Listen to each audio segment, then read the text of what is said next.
Cancer Holistic Guidance, Part 46. Dr. Dilip Gadgil, Pune.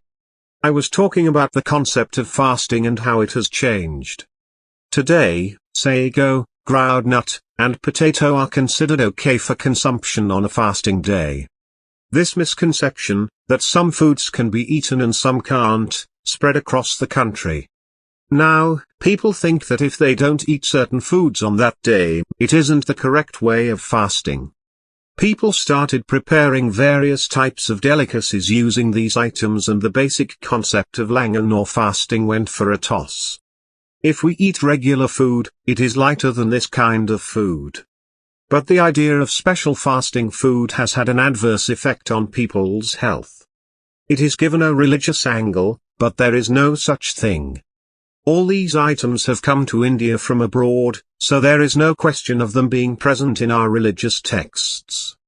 Wrong ideas like groundnut is fine, but groundnut oil isn't, are passed around in society. If you wish to eat these things once in a while for the taste, it is still fine. However, eating it under the pretense or excuse of fasting can have adverse effects on our bodies and digestive system. Most people know that eating food gives us strength.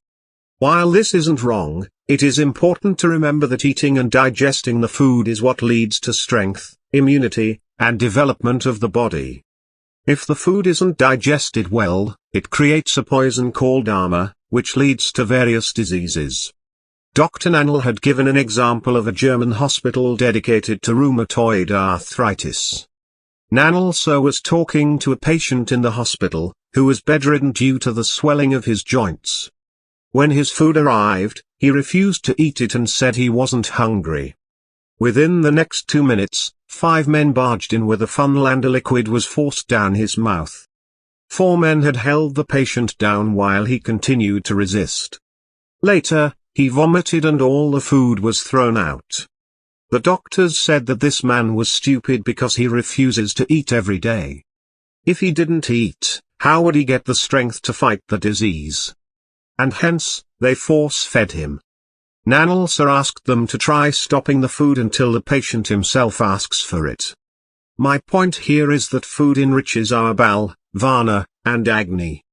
Improving our agni is the key objective. If the body doesn't digest the food you eat, it leads to adverse effects. And when that happens, the food won't help in increasing your strength.